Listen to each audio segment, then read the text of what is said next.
Dans cette vidéo, on va parler des étapes du deuil amoureux. Prêt? C'est parti!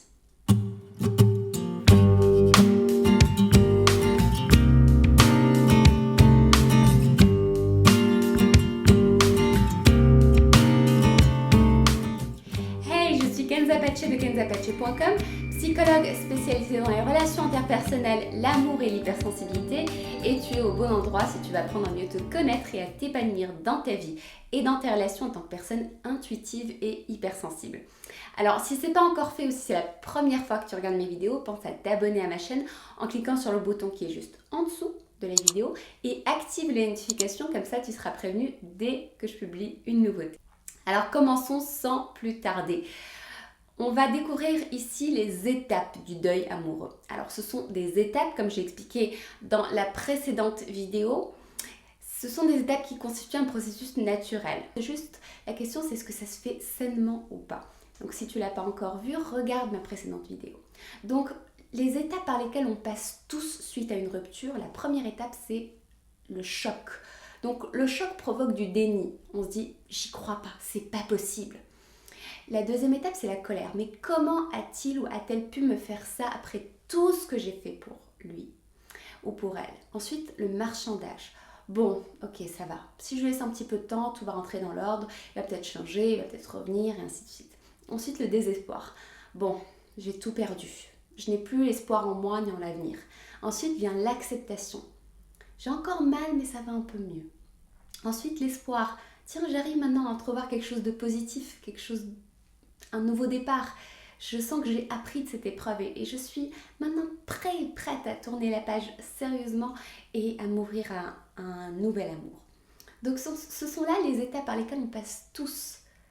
Ce sont des étapes naturelles par lesquelles on passe suite à une déception amoureuse. Donc pour être plus précis, on ne suit pas en fait ces étapes de façon linéaire. C'est-à-dire il n'y a pas forcément l'étape 2 qui suit l'étape 1, 3 et 4, etc. En fait, chaque étape correspond à une réalité émotionnelle qui prend le dessus. C'est-à-dire qu'en fait, tu peux vivre toutes les émotions en même temps dans une intensité plus ou moins importante. Tu peux ressentir à la fois du déni et de la colère au début de la rupture. Tu peux vivre du désespoir, de la colère en même temps.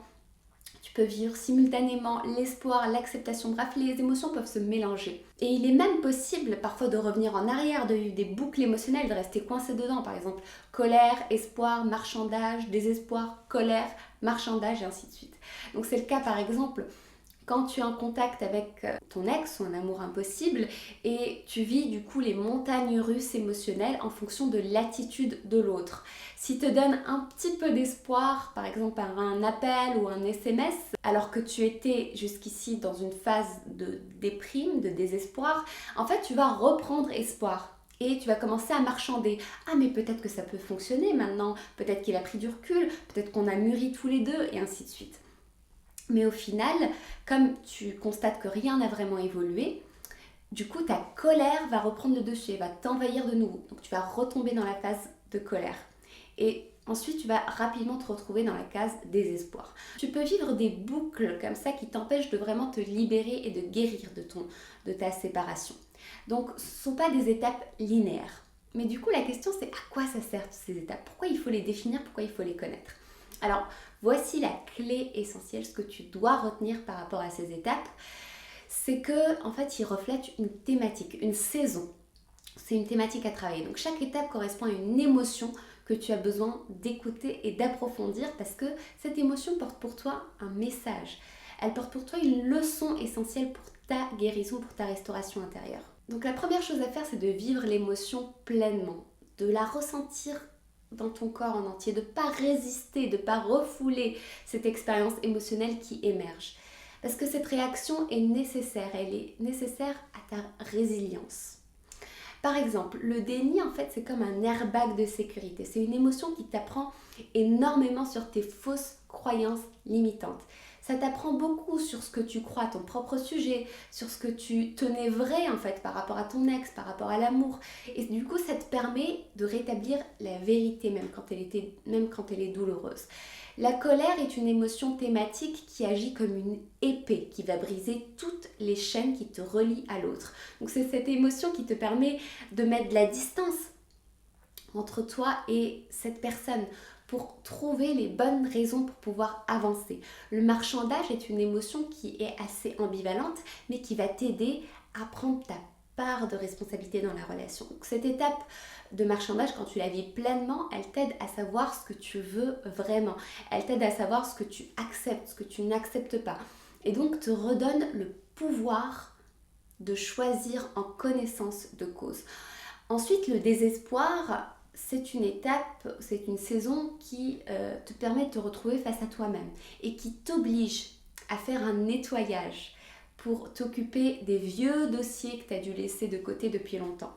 Donc avec le désespoir, tu entames un processus de restauration intérieure progressivement qui t'amène du coup à la prochaine étape qui est l'acceptation. Donc l'acceptation est réelle quand tu comprends sincèrement l'autre. Tu ne l'excuses pas mais tu le comprends, tu ne lui en veux absolument pas. Donc tous les reproches disparaissent et tu pardonnes de bon cœur et tu es libère. Tu pardonnes pour toi et non pas pour l'autre. C'est donc allégé d'un grand poids que tu arrives enfin à te projeter avec espoir dans un futur et dans des possibilités pour pouvoir prendre un nouveau départ. Donc tu vois maintenant la fonction de chaque étape. Donc la première chose à comprendre, c'est que ce sont des thématiques émotionnelles, ces étapes-là. Ce sont comme des saisons. Et au lieu de lutter contre ces saisons émotionnelles, tu as besoin de les vivre pleinement pour pouvoir guérir.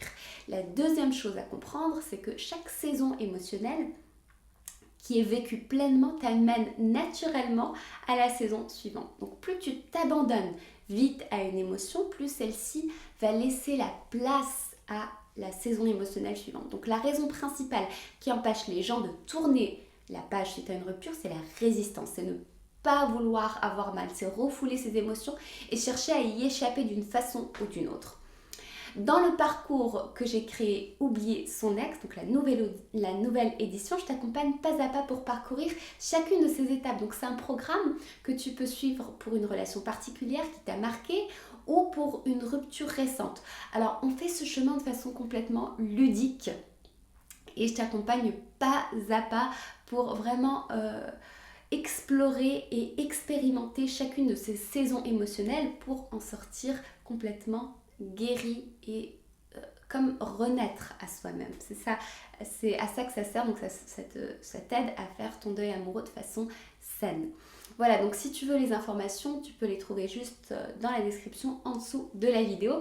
Je te laisse explorer ça et puis on se retrouve la semaine prochaine pour une nouvelle vidéo. Et en attendant, souviens-toi que la vie est une succession de choix. Alors, choisis toujours ce qui te met en joie.